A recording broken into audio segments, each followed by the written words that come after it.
Alors bonjour à tous et à toutes. Nous sommes ici à Torah Box aujourd'hui pour nous préparer à Yom Kippour. La prière la plus importante peut-être de Yom Kippour, c'est la prière du Moussaf et c'est la prière où tout le monde dort. Tout simplement pour la simple et bonne raison que les gens n'ont strictement aucune idée et ne comprennent rien à quoi ils parlent. Aujourd'hui, Bezrat Hashem, nous allons essayer de pénétrer ensemble dans le Beth Amikdash et nous allons suivre pas à pas le Kohen Gadol qui rentre dans tous les travaux qui ont trait au service divin de Yom Kippourim, et je vais essayer d'utiliser le langage de la tfila le plus possible pour que quand nous serons pendant la tfila, pendant la prière, nous nous rappellerons de ce que nous avons étudié, et je peux vous promettre que celui qui va suivre ce cours-là, sa tfila, sa prière à Yom Kippour, elle sera tout autre, complètement différente.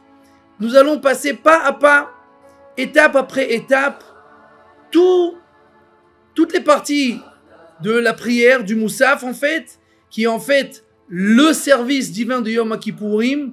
La prière de Shacharit, c'est plutôt on se repentit, et Moussaf, c'est le service tel qu'il était fait au temple, au Beth Amikdash.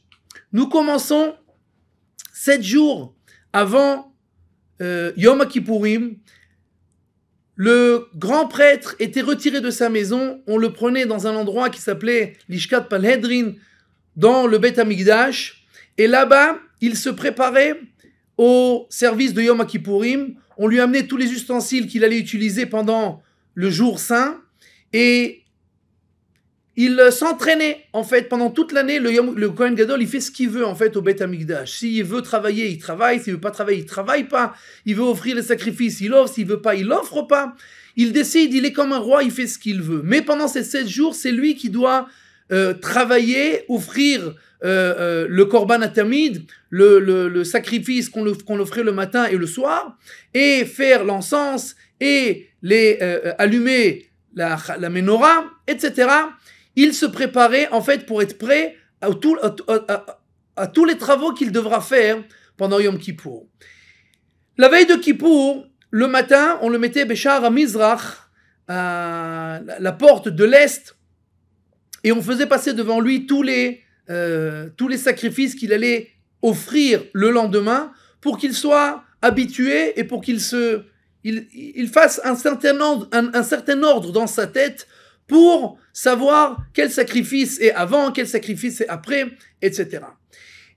La veille de Yom Kippourim, on nommait un remplaçant.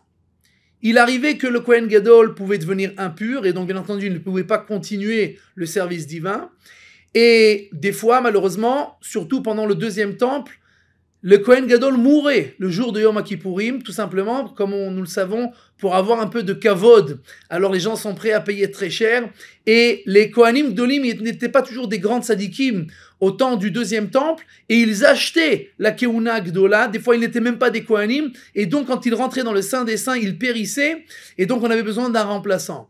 Et de toutes les façons, on nommait ce remplaçant au cas où, et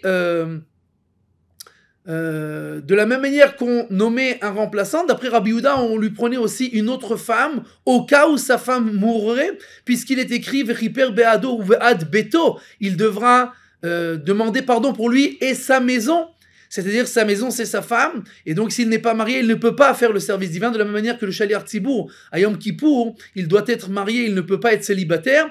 Mais là, la comme Chachamim, nous ne pensons pas que la femme puisse mourir soudainement le jour de Yom Kippourim, mais le fait de devenir impur ou de mourir à Yom Kippour pour le Kohen Gadol, ça oui, ça peut arriver, et donc on préparait et on nommait un Kohen Gadol à sa place au cas où on en aurait besoin. De plus, on faisait jurer le Kohen Gadol qu'il ne change rien de ce qui allait être fait le jour de Yom Kippour. Comme nous l'avons dit, il y avait une période où les tzdukim achetaient, qui étaient des renégats qui ne croyaient qu'en la Torah chez Birtav, achetaient le sacerdoce, et eux, ils pensaient que on devait mettre les encens et faire un nuage de fumée avant de rentrer dans le Saint des Saints. Les Chachamim, eux, pensaient que non, on rentrait dans le Saint des Saints et là-bas seulement on mettait les encens sur les cendres et on faisait un nuage de fumée seulement après que l'on rentre dans le Saint des Saints. Mais eux, ils pensaient qu'on pouvait faire ça, on devait faire ça avant de rentrer. Et donc, on les faisait jurer de ne pas changer puisque ils avaient peur du serment. Ils savaient qu'on n'avait pas le droit de jurer pour rien, donc on les faisait jurer pour ne pas qu'ils changent quoi que ce soit qui a trait au service divin. Pendant la nuit de Yom Kippour, le Kohen Gadol ne devait pas dormir, de peur qu'il ne devienne impur. Et donc, pendant toute la nuit, il étudiait la Torah s'il savait étudier. Mais encore une fois, au deuxième temple, il y avait beaucoup de Kohanim Gonim qui ne savaient pas étudier. Et même la langue hébraïque qu'ils ne connaissaient pas, on devait leur raconter des histoires en araméen, la seule langue qu'ils connaissaient. Et on leur chantait des chansons. Et si on voyait que le Kohen Gadol voulait s'endormir, alors on lui claquait des doigts et on lui disait Ishi Kohen Gadol afeg achat ala ritzpa, mets tes pieds sur le parterre. Le parterre était en marbre et le marbre, bien entendu, est très froid. Et donc, les Kohanim Gedolim, tous les Kohanim étaient pieds nus. Et donc, quand ils mettaient les pieds sur le parterre et que ses pieds étaient nus et qu'il était sur le marbre froid, alors on a beaucoup plus de mal à s'endormir quand on a froid aux pieds. C'est pour ça que, par exemple, la nuit de Kippour, il est écrit qu'il vaut mieux laisser les pieds en dehors de la couette pendant la nuit, puisque nous ne voulons pas dormir trop profondément. En général, les impuretés arrivent quand quelqu'un dort très profondément, et donc cette nuit-là, on ne veut certainement pas être impur, alors on laisse les pieds en dehors de la couette, et quand on a un peu froid aux pieds, on s'endort un peu moins profondément, et quand on dort moins profondément, alors il y a moins de risques. Le Kohen Gadol, pendant toute la nuit est réveillé. Quand le matin arrive, alors un Kohen qui était sur la muraille du temple voyait que l'aube était arrivée, le crépuscule était arrivé, et alors on savait que le temps de commencer le service divin de Yom Kippourim était arrivé, et c'était le moment de sonner des trompettes et d'ouvrir les portes du Beth Amikdash pour que tous les Bnei Israël qui voulaient rentrer et voir le service divin puissent rentrer et voir. Et nous commençons alors le service de Yom Kippourim. Tout cela, c'était des préliminaires, et maintenant nous sommes en plein dans le service de Yom Kippour. La première chose que le Kohen Gadol faisait, c'était de se tremper au mikvé. Je vais expliquer ça une fois, je ne l'expliquerai pas tout au long et au fur et à mesure du cours, puisque ça reviendra plusieurs fois. J'explique la règle maintenant, et cette règle reviendra à chaque fois que nous parlerons du trempage rituel, du mikvé. Le Kohen Gadol se trempe 5 fois le jour de Kippour. À chaque fois qu'il change d'habit, alors il va au mikvé. Il y a 2 sortes d'habits. Il y a les habits, les 8 habits qui font la différence entre lui et les Kohen normales, qui sont des habits en or, et les 4 habits qui étaient tout blancs, qui ont trait seulement au service de Yom Kippourim. Les travaux habituels que l'on faisait tous les jours étaient faits par le Kohen Gadol quand il était habillé avec ses habits de tous les jours qui étaient en or. Quand il faisait les travaux spéciaux de Yom Kippourim, alors il mettait les habits écarlates, blancs, immaculés, pour... Le blanc, bien entendu, représente la propreté, la pureté. Et donc, ce sont les habits qu'il mettait pour le service de Yom Kippourim. À chaque fois qu'il changeait d'habit, il allait au mikvé. Maintenant, à chaque fois qu'il allait au mikvé, il se lavait les mains et les pieds en même temps. Les Kohanim, pendant toute l'année, comme nous voyons là sur l'image, se lavaient les mains et les pieds. Ils mettaient la main droite sur le pied droit et ils faisaient couler l'eau du robinet, et après la main gauche sur le pied gauche et faisait couler l'eau du robinet pour se purifier. Le Kohen Gadol, lui, il y a une divergence, est-ce qu'il c'était toute l'année ou seulement au jour de Yom Kippourim? Quoi qu'il en soit, le jour de Kippour, on ne lui demandait pas d'aller jusqu'au robinet pour se purifier les mains et les pieds, mais on lui a amené une carafe en or, et de là, il se purifiait les mains et les pieds, et il se purifiait les mains et les pieds à chaque fois qu'il allait au mikvé, avant et après. Avant, en l'honneur des habits qu'il enlève, donc il se purifie les mains, il enlève ses habits, il se trempe au mikvé, il s'essuie, il met les nouveaux habits, et de nouveau, il se purifie les mains et les pieds en l'honneur des nouveaux habits qu'il a mis. Je récapitule, 5 fois le Kohen Gadol va au mikvé, 10 fois il se purifie les mains. Une fois, à chaque fois, avant d'enlever ses habits en l'honneur des habits qu'il enlève, et une fois après qu'il s'est trempé dans le bain rituel, en l'honneur des habits qu'il a mis. Donc le Kohen Gadol, il va et il se trempe au mikvé, et il commence avec, on lui amène tous les sacrifices qu'il va utiliser pendant Yom Kippour, et tout de suite après, le Kohen Gadol offre l'agneau pascal, le korban atamid du matin. Il jette le sang du korban sur le misbéach et il rentre tout de suite pour, vous voyez, il est maintenant avec les habits en or. Ce sont les travaux habituels. Sur la photo d'avant, nous voyons le Kohen avec des habits blancs, mais c'est pas vraiment des habits blancs, c'est les habits en or comme celui-là, comme ceux qui sont maintenant sur la photo. Puisque, en fait, que le Kohen Gadol, je rappelle aussi ça, quelque chose de très important, le jour de Kippour, aucun Kohen n'a le droit d'aider le Kohen Gadol à faire le service divin. Il n'y a que lui qui est cachère pour faire le service. Et donc, cette photo-là où nous voyons un Kohen idiote, un Kohen simple qui jette le sang tout simplement, je n'avais pas de photo du Kohen Gadol, mais prenez en considération que c'est le Kohen Gadol qui jette le sang de l'agneau pascal, et tout de suite après, il rentre et il offre les encens sur le Mizbeach HaZahav, sur l'autel qui est en or à l'intérieur du Bet Mikdash, du Saint. Il y a le Saint et le Saint des Saints. Et dans le Saint, il y avait le Mizbeach HaZahav. Et tout de suite après, il allume les bougies de la Menorah. Voyons cela en vivant. Bien entendu, le Kohen Gadol, ce jour-là, il avait la shrina sur le visage qui reposait sur lui, et tout ce qu'il faisait, bien entendu, si ses marchavot, ses pensées étaient pures et qu'il avait l'intention véritablement de faire ce qu'il devait faire, alors il avait une siyata d'Ishmaya extraordinaire, il avait une aide divine extraordinaire, puisque il faut se rappeler que le Kohen Gadol, en général, il était vieux, il était à jeun, il travaillait toute la journée, il n'avait pas dormi de la nuit, et donc il était très fatigué et il avait énormément à faire. Et nous allons voir aussi dans la suite que, pour cette raison, certains travaux, on l'allégeait, on essayait de l'aider le maximum possible. Bien entendu, on ne pouvait pas faire une partie des travaux à sa place, mais on pouvait faire en sorte que quelques travaux lui allégeaient un peu la tâche. Quoi qu'il en soit, après que le Kohen Gadol a allumé les bougies, il prend les parties de l'agneau pascal qui doivent être offertes sur le sacrifice, et sur le tabernacle, et il les montre sur le misbéach, et il les offre sur l'autel. Après, pendant que les Lévinim chantent la chanson du jour, alors le Kohen Gadol, il offre, après que chaque sacrifice est offert, nous devons verser du vin sur l'autel. Il y avait des fioles, des genres de fioles qui étaient collées à l'autel, et on versait à l'intérieur le vin, qui était une partie du sacrifice.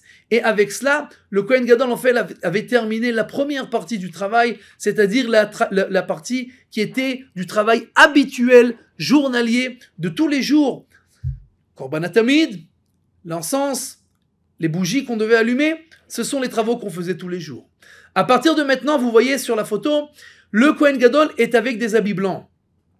C'est-à-dire, donc je ne le rappellerai pas encore, il est parti au mikvé au milieu, il a changé ses habits et il s'est lavé les mains avant et après. Donc, c'est le cursus qu'il doit faire à chaque fois, c'est le processus qu'il doit faire à chaque fois. Et on lui amène pour la première fois le par. Le par, c'est le taureau, un bœuf plus exactement, un bœuf. Et ce bœuf-là, il va faire 2 fois le vidouille.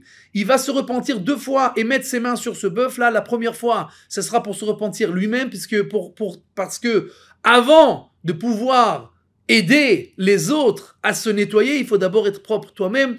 Donc le Kohen Gadol faisait le vidouille pour lui-même. Ana Hashem chatati aviti pashati, je me repentis.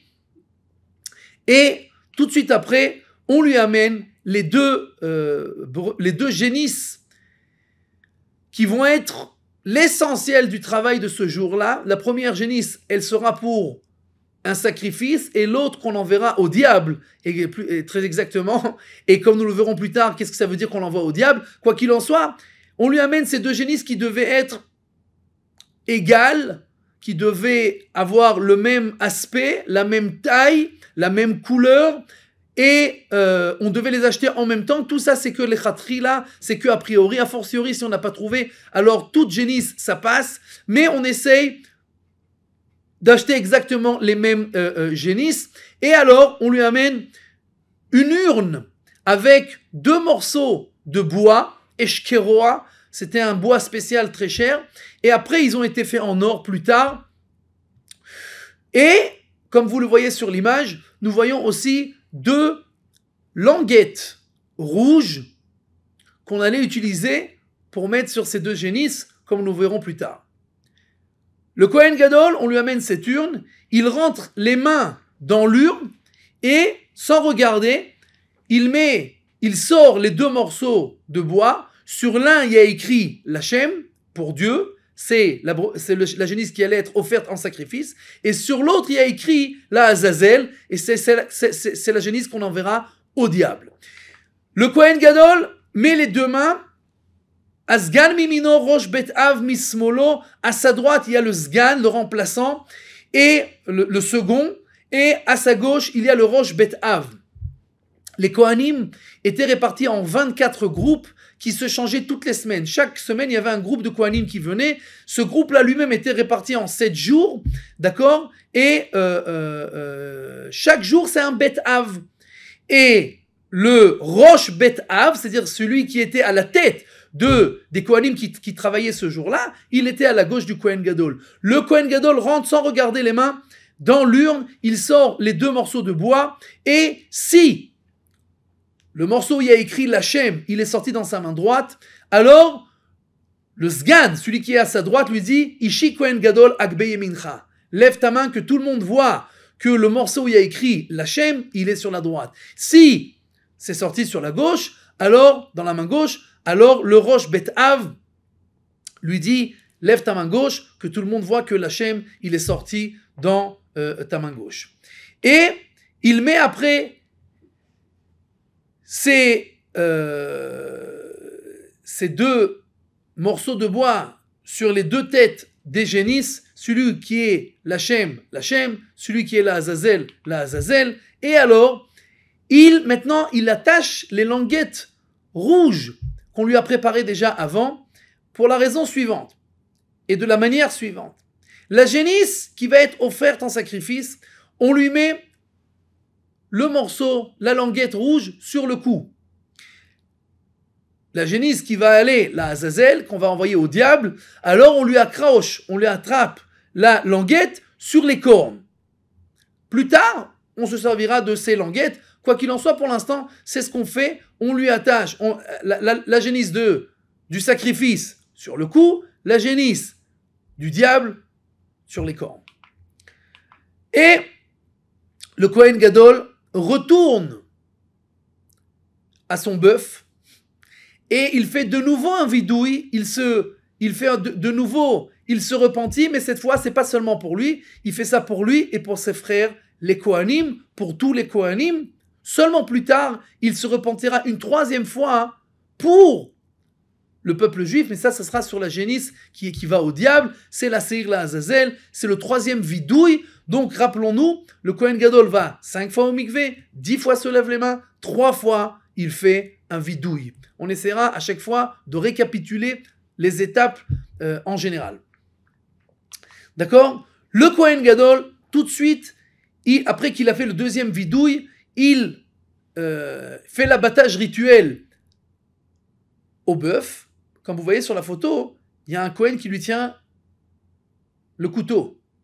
Comment c'est possible? On a dit qu'il n'y a que le Kohen Gadol qui peut faire le service divin, qui peut faire le travail.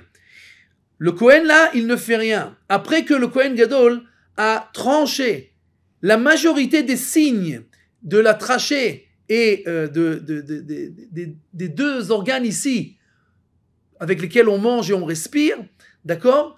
Alors, ça suffit de faire la majorité. Après qu'il a fait la majorité, c'est kasher.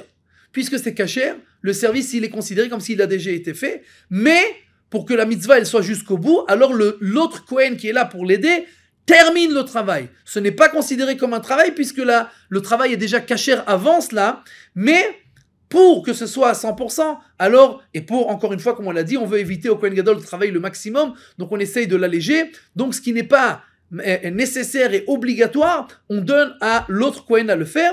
Et le Kohen Gadol reçoit le sang de ce bœuf-là dans un ustensile en or qui est préparé avant, et il le donne à un autre Kohen qui va commencer maintenant à remuer.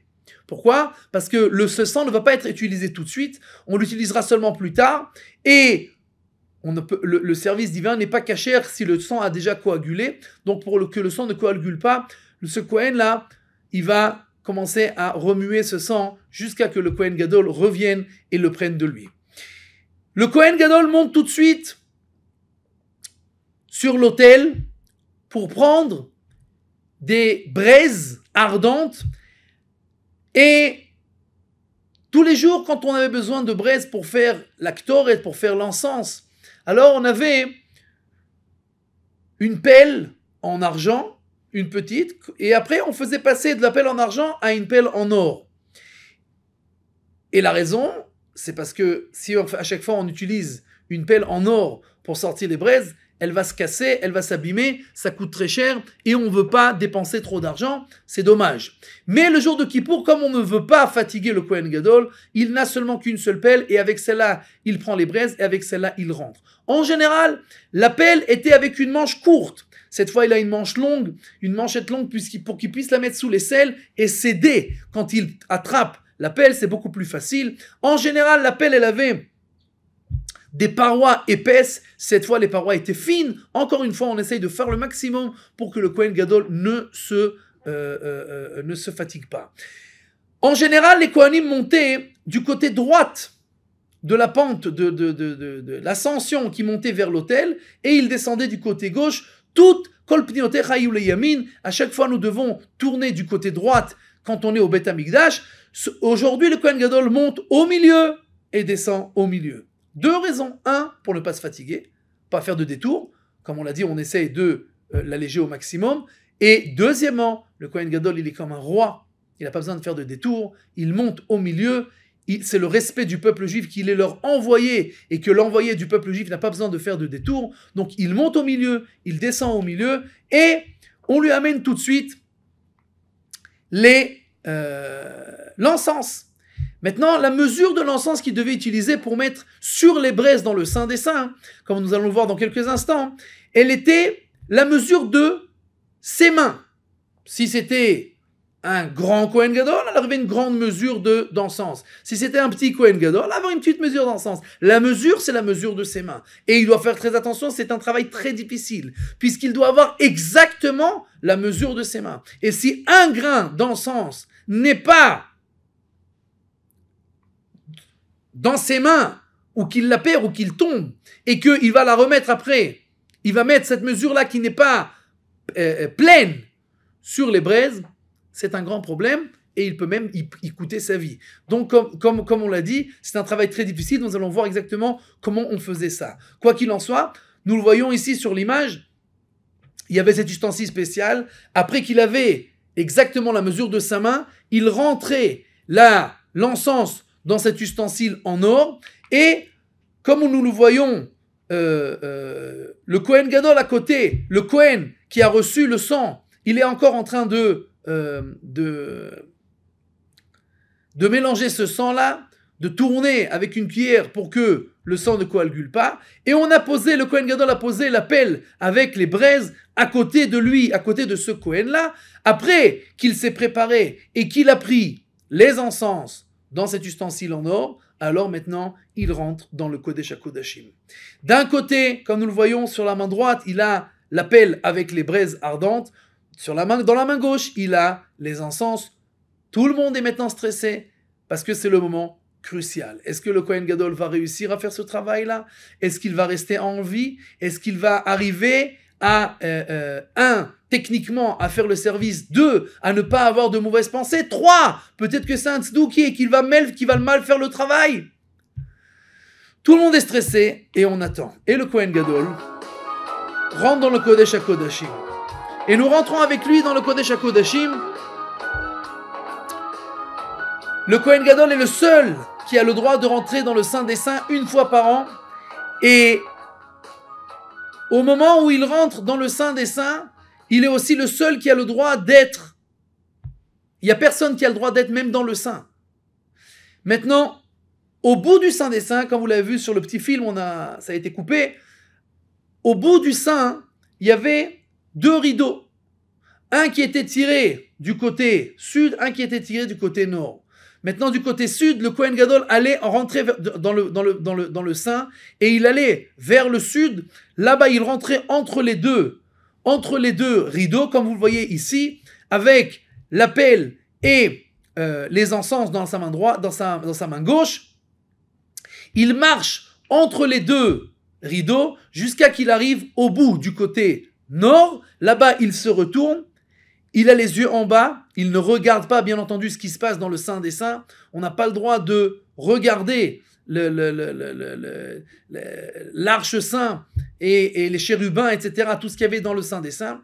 Et donc, il a le coude dans le rideau d'un côté, il s'est tourné, il marche avec les rideaux d'un côté, il a les yeux pas fermés, mais il ne regarde pas, il a les yeux en bas, et il avance jusqu'à qu'il se cogne, en fait, entre les deux barreaux du Saint des Saints, de l'Arche Sainte. Il rentre entre les 2 barreaux, il se met entre les 2 barreaux, il pose la pelle par terre, entre les 2 barreaux, il prend l'ustensile en or, et alors, tac, tac, tac, tac, tac, il remet toute l'encens dans les paumes de ses mains, qui est exactement la mesure qu'il a besoin, et il remet maintenant les encens sur les braises, et tout de suite, la fumée montait jusqu'au toit, d'accord, jusqu'au toit du Saint des Saints, et elle se dispersait jusqu'au mur, et tout le Saint des Saints était plein de fumée. Et alors le Kohen Gadol sortait à reculons, de la même manière qu'il était rentré, il sortait à reculons, le même trajet qu'il avait fait, mais à l'envers, sans se retourner. Il était à reculons, il sort du Saint des Saints. Pendant à l'époque du 2e Beth Amikdash, il n'y avait pas l'Arche Sainte.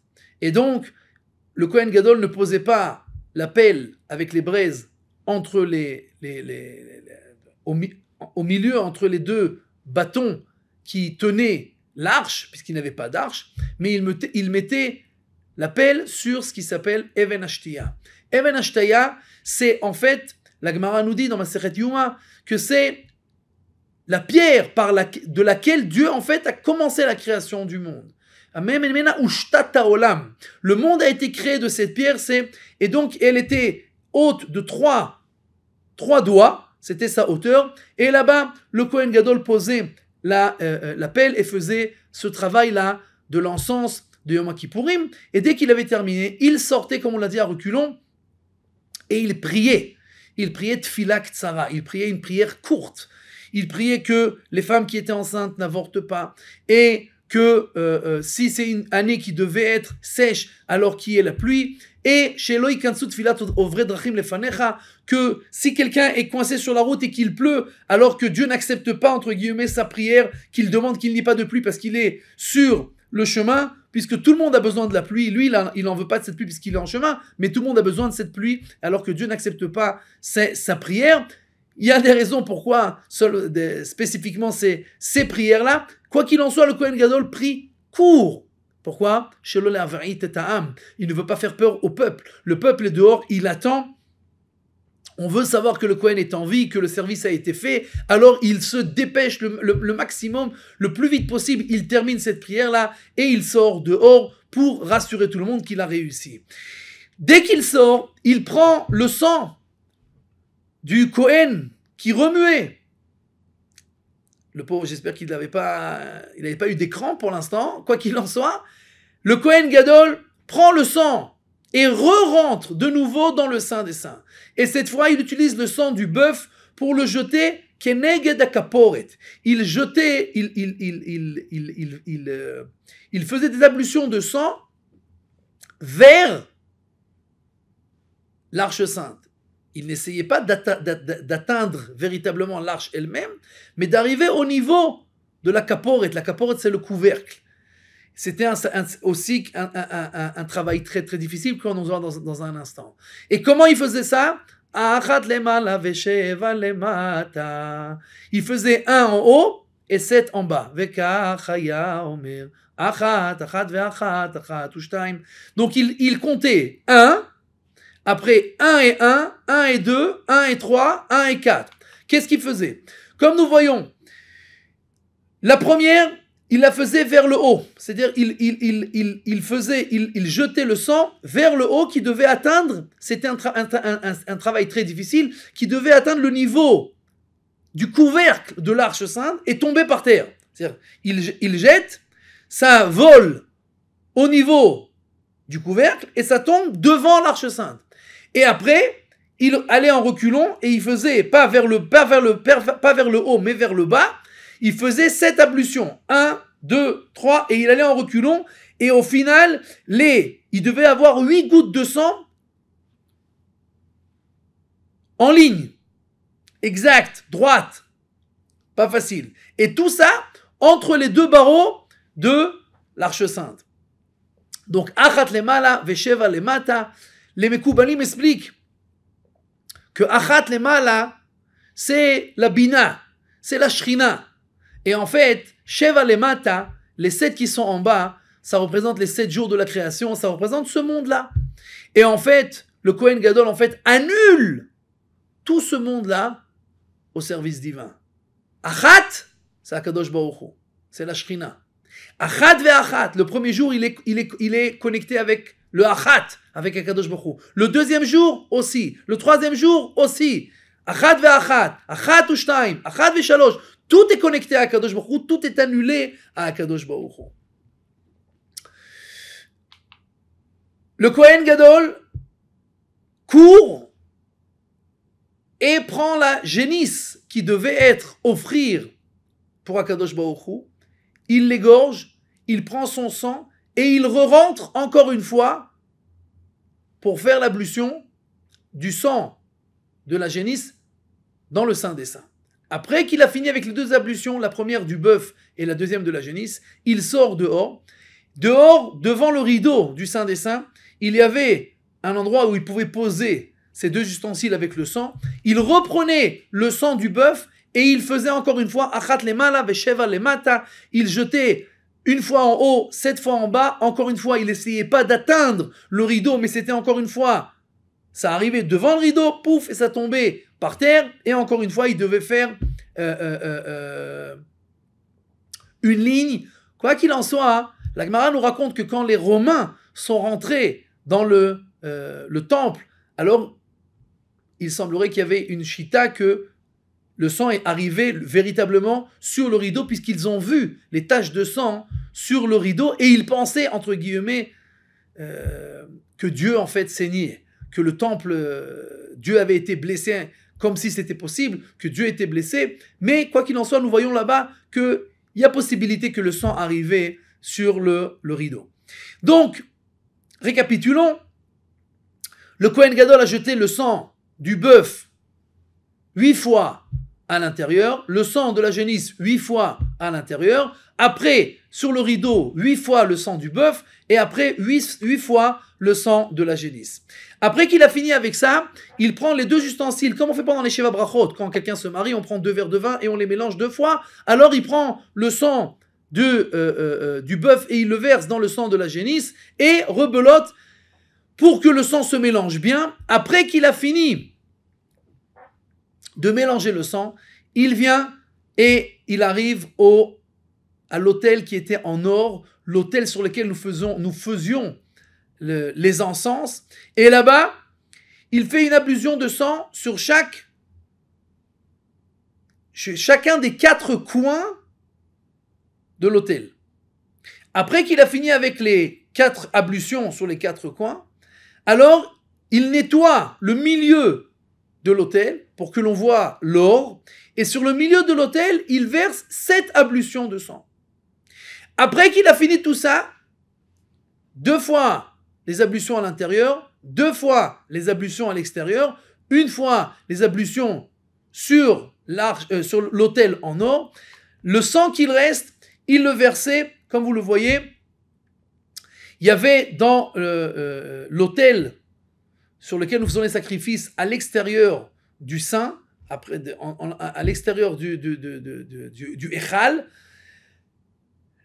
Là-bas, en bas, il y avait comme une sorte de tuyau où il y avait 2 trous, un vers le sud, un vers l'ouest, et vers l'est. Okay. De l'ouest, pardon. L'ouest, vers l'ouest. Maintenant, il versait ce qui restait du sang dans ce trou-là qui était à l'ouest. Le sang descendait et il y avait une sorte de théala, comme un tuyau qui prenait en fait le sang et toute l'eau qu'on utilisait pour nettoyer, etc. et qui sortait du côté nord du Beth Amikdash. Et là-bas, il se versait dans le Nachal Kidron. Il y avait un fleuve qui s'appelle le Nachal Kidron. Et on utilisait ce sang. Les Gananim, ceux qui faisaient de l'agriculture, achetaient cette eau et ce sang-là, qui avait une sainteté et une bracha, une bénédiction, ils l'achetaient pour abreuver leur champ, et il y avait une bracha dans cette chose-là. Bien entendu, nos sages nous disent que c'était interdit de prendre du plaisir sans racheter ce sang-là. Bien entendu, cela n'est que des rabbanan. De la Torah, après qu'on a fait un service, il n'y a plus de meïla, il n'y a plus d'interdit de prendre d'avoir un profit des choses qui ont été utilisées pour le service après qu'on a fait le service. Ce sang-là, on a fini le service, donc il n'y a plus d'interdit de la Torah. Mais nos sages ont fait un interdit pour que les gens n'utilisent pas ce sang, et donc ils vendaient ce sang pour utiliser, encore une fois, pour les agriculteurs, et l'argent, bien entendu, était utilisé pour le Beth Amikdash. Après qu'il a fini en fait avec le service du bœuf et de la génisse qui était pour Akadosh Baruch Hu, il retourne maintenant pour faire le 3e vidouille et la 3e confession. On a dit 2 fois sur le bœuf, 1 fois sur la génisse qui était envoyée au diable. Il met ses mains et il dit Ana Hashem, Chatu Avu Pashu Banecha Bnei Israël. Les Bnei Israël ont fauté, et donc il se confesse au nom du peuple juif. Et à chaque fois que le Kohen Gadol se confessait, il disait le Shem Amforash. Le Shem Amforash, c'est le nom divin d'Akadosh Baruch Hu que nous ne connaissons pas aujourd'hui. Il y en a qui disent que c'est le nom de 4 lettres. Quoi qu'il en soit, nous ne savons pas exactement quel est ce nom-là. Et quand il disait ce nom, alors tout le peuple disait Baruch Shem Kivod Malchuto Leolam Vaed, et il y avait un miracle. Tout le monde entendait le Shem Amforash, mais après tout le monde oubliait. Après cette 3e confession, qui était sur cette génisse-là qui allait être envoyée au diable, alors on a fini avec toutes les confessions, et on l'a donné à un Kohen qui la prenait pour l'amener dans le désert. Qu'est-ce qu'on faisait avec cette génisse? Comme nous voyons là sur la photo, à Bavlim, les gens qui venaient d'Irak, ils étaient un peu superstitieux. Ils pensaient que c'est comme les gens qui vont vérifier après le tashlich, est-ce que les poissons sont morts parce qu'on leur a jeté la avérote. Alors ils pensaient que c'est vader rétro satana, il faut vite se débarrasser de cette génisse là, c'est elle qui a toutes nos avérotes. Donc il lui tirait les poils à la génisse pour qu'elle court et pour qu'elle s'enfuit et pour qu'elle s'en aille. Et bien entendu, c'est un problème puisque ça peut rendre pasoul le korban, ça peut rendre inapte le sacrifice si ils vont lui faire un défaut. Donc, on a fait une genre de rampe comme ça, une rampe, d'accord, pour que le Kohen puisse partir avec la génisse sans que personne s'approche de lui. Et dans le désert, il arrive dans le désert et il y avait là-bas 10 tentes. Jusqu'à l'endroit où il allait faire le service qu'il a besoin avec cette génisse-là, il y avait 10 tentes. À chaque fois, comme vous voyez sur la photo, on lui proposait « Est-ce que tu veux boire? Est-ce que tu veux manger ?» Comment c'est possible? Il est à jeun. C'est Yom Kippourim. C'est vrai. Mais il est en cas de force majeure. Il doit faire le service divin. C'est Pikuach Nefesh pour le peuple juif. Et la Gemara nous dit que jamais personne n'a eu besoin de manger. Alors pourquoi on lui proposait Pito Bessalo. D'ailleurs, c'est un bon conseil pour les gens qui sont faibles. Souvent, des gens me posent la question, des femmes enceintes, des gens qui sont âgés, ils ont peur du jeûne. Je leur dis, prends un chocolat dans la poche. Si tu vois que tu te sens très mal, tu le manges. Le fait même qu'il ait ça dans la poche, alors ça le calme, ça le rassure, il sait que s'il y a besoin, il pourra l'utiliser. Donc, ça le calme. De la même manière, Pito Bessalo, du moment que le Kohen savait que si j'ai besoin, voilà, dans 1 kilomètre, j'ai encore une tente où là-bas, on va de nouveau me proposer à manger, à boire, alors il reste calme. C'est comme quand on dit, fais encore un quart d'heure tu peux, ok, c'est-à-dire, un quart d'heure c'est rien, c'est-à-dire encore un quart d'heure, etc. Donc, on lui proposait, maintenant, les gens ne pouvaient pas marcher plus, il y a ce qui s'appelle Troum Shabbat. Troum Shabbat, on ne peut pas, dans n'importe quel endroit qui n'est pas avec un hérouve, on n'a pas le droit d'aller plus en dehors de la ville, plus que 2000 amot, 1 kilomètre. Maintenant, les gens qui venaient l'accompagner, entre chaque tente, il y avait Alpaïmama, 1 kilomètre. Donc on l'accompagnait de tente en tente, et les gens revenaient. Lui, il pouvait encore une fois transgresser entre guillemets le Shabbat, le Yom Kippourim, pour faire le service divin, mais les gens qui l'accompagnaient n'avaient pas le droit. Quand il arrive à la dernière tente, alors la dernière tente, elle était loin de l'endroit où il devait jeter la génisse. Et donc, ils l'ont accompagné une partie du chemin pendant 1 kilomètre. Après, il restait là-bas et il regardait le Kohen s'éloigner pour faire le service divin. Le Kohen Gadol monte en haut de la montagne. Quand il arrive en haut de la montagne, alors il commence une sorte de tango avec cette génisse-là, et il la prend par les pieds de devant, et avec le dos à l'abîme. Pourquoi ? Tout simplement parce que si la génisse, elle va voir l'abîme, il y a de fortes chances qu'elle va donner un coup au Kohen Gadol et qu'elle va l'envoyer lui dans l'abîme. D'accord ? Donc pour que pas que la génisse ne voit ce qui se passe, il l'a retournée, il lui prenait les jambes, et comme vous le voyez sur le rocher, alors il a pris la languette rouge qui était accrochée aux cornes de la génisse et il les a accrochées là-bas pour avoir le signe. Est-ce qu'on a été pardonné ou pas ? Quand le service était fait comme il fallait, alors cette génisse-là, le Kohen Gadol l'envoie en arrière et elle tombait dans l'abîme. Et la Mishnah nous dit qu'elle n'arrivait pas à la moitié de la montagne, elle était déjà en morceaux, elle était déjà morte, c'est pas qu'elle souffrait, d'accord ? Et à l'instant où le service avait été fait, alors la languette qui était rouge devenait blanche. Si vos fautes étaient comme la couleur rouge, alors au final elles deviendront blanches après que je vous pardonnerai vos fautes. Et donc nous savions que nous avions été pardonnés. Après que, au Beit Hamikdash, nous savions que le service avait été fait, il y avait des signes, on n'a pas le temps d'expliquer maintenant, il y avait certains signes qu'on savait que le Kohen Gadol était arrivé et avait fait le service divin avec la génisse. Alors, le Kohen sortait à la Ezrat Nashim. Ezrat Nashim, c'était à l'entrée du Beit Hamikdash. Il était de nouveau en habit blanc et il lisait la Torah, il lisait les parties que nous lisons aussi aujourd'hui à la synagogue quand nous lisons la Torah à Yom Kippourim. Et au même moment où le Kohen Gadol lisait la Torah, alors à l'extérieur du Beit Hamikdash, il y avait seulement une petite partie qu'on utilisait, qu'on offrait sur l'autel du bœuf et de la génisse qui était l'Hachem. Donc on avait utilisé leur sang, mais toute la suite, à part quelques membres intérieurs qu'on offrait sur l'autel, toute la suite était brûlée. Donc on sortait le corps de ces deux animaux-là en dehors du Har HaBayit, et là-bas, on brûlait ces restes, entre guillemets. Et la Mishnah nous dit que ceux qui voyaient le Kohen Gadol lire la Torah ne pouvaient pas voir ce travail-là qu'on brûlait ces animaux-là. Et ceux qui voyaient le brûlage des animaux, d'accord, ils ne pouvaient pas voir le Kohen Gadol. Mais pas parce qu'on n'a pas le droit, tout simplement parce que c'est au même moment et c'est pas au même endroit. On ne peut pas être à deux endroits en même temps. Donc celui qui était là voyait les animaux brûlés, celui qui était là, il entendait le Kohen Gadol qui lisait la Torah.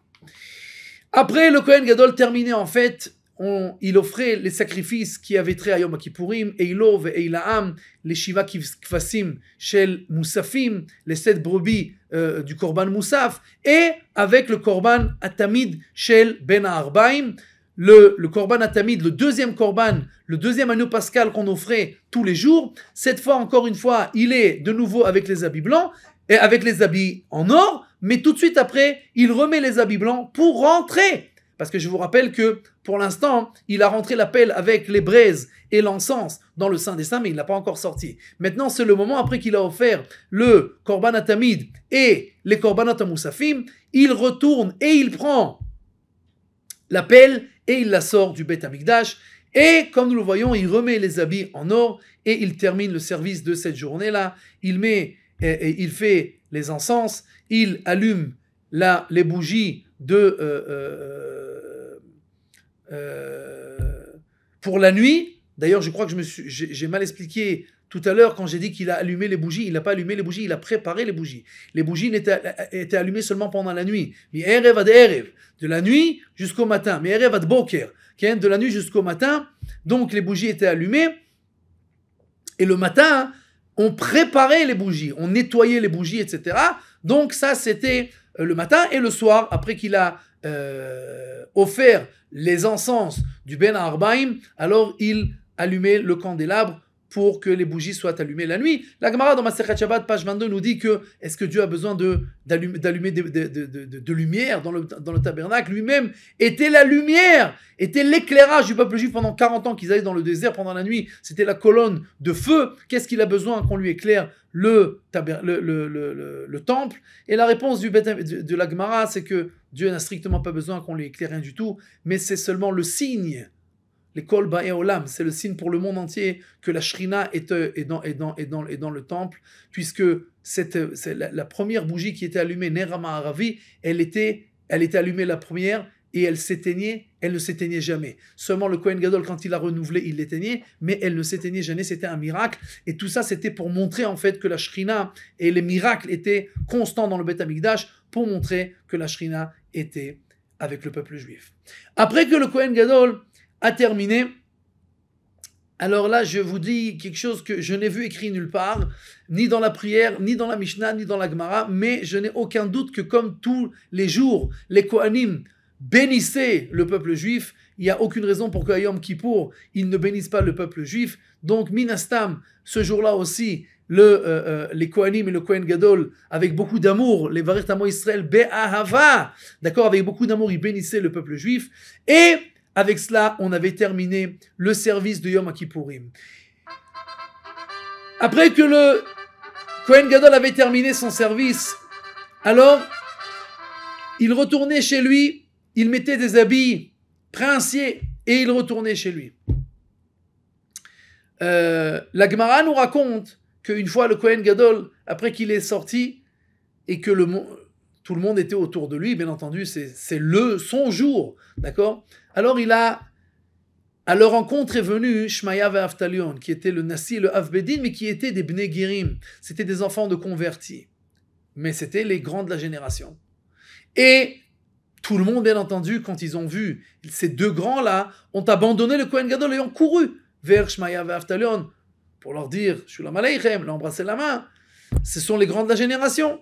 Le Kohen Gadol a été vexé. Alors il leur a dit, il a voulu les titiller un peu, leur montrer à tout le monde que il ne faut pas tellement les respecter. Il a dit, Bruchim Abaim, les Bnei Haumot, c'est ceux qui viennent des peuples, qui ne sont pas une partie intégrante du peuple juif. Shmaya et Aftalion lui ont dit, il vaut mieux être descendant des peuples et se conduire comme Aaron à Cohen, qui ne cherchait que la paix et qui faisait la paix avec tout le monde et qui se comportait bien avec tout le monde et qui respectait tout le monde, plutôt que d'être un descendant de Aaron et de se comporter comme le moindre des peuples. Et la Gemara nous dit, Yekaraim ipninim, que la Torah, elle est plus chère que celui qui rentre l'ifnaï ve l'ifnim. Aujourd'hui, On n'a pas de Kohen Gadol. On n'a pas quelqu'un qui peut rentrer à notre place, faire le service divin. Alors, qu'est-ce qu'on peut faire? Nous disons dans la prière, Bezot yavo Aaron et la Kodesh. Le Kohen Gadol, il va venir avec le bœuf, avec la génisse, et avec ça, Vechiper, et il va annuler les fautes du peuple juif. Est-ce que vous croyez vraiment que c'est de la magie, de la sorcellerie? On peut faire ce qu'on veut toute l'année, et on amène un bœuf, une génisse, on jette un peu de sang, et tout va s'arranger. Ou alors, on vient à la synagogue, Yom Kippourim, et le Shaliach Tzibour, le Chazan, il va faire l'office, il n'y a pas de problème, tout est annulé, toutes les fautes sont... On les excuse. Impossible. Bezot yavo Aaron. Nous disons dans la prière, Utshuva, Utfila, Utzdaka, Ma'avirim et Torah Gzera. Pour annuler les mauvais décrets, il n'y a pas de magie. Utshuva, se repentir, Utfila, la prière, Utzdaka, donner l'aumône. Ça annule les décrets. Ma'avirim et Torah Gzera. Dans les livres des Mekoubalim, nous verrons que sous ces trois mots, il est écrit Tzom, Kol, Mamon. Tzom, c'est le repentir, c'est le jeûne. Kol, c'est la voix, c'est la prière. Mamon, c'est l'argent. Maintenant, la valeur numérique de Tzom, c'est 136. Kol, 136. Mamon, 136. Les Mekoubalim nous disent que 136 et 136 et 136, Tzom, Kol, Mamon, Tshuva, Utfila, Utzdaka, le repentir, la prière et l'aumône, c'est ça qui peut nous annuler les décrets. 136 fois 3, ça fait 408.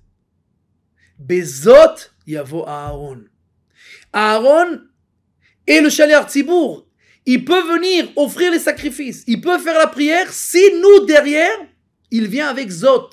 Zot, Bezot yavo Aaron. Aaron vient avec Zot. Zot, c'est 408. 408, c'est Tzom Kol Mamon. C'est Tshuva Utfila Tzedaka. Si Aaron, il vient avec Zot, alors Vechiper. Alors il pourra annuler nos péchés. Mais aujourd'hui, combien on étudie la Torah? Combien on comprend la Torah? Combien notre prière on est concentré? Combien de tzedaka on fait véritablement?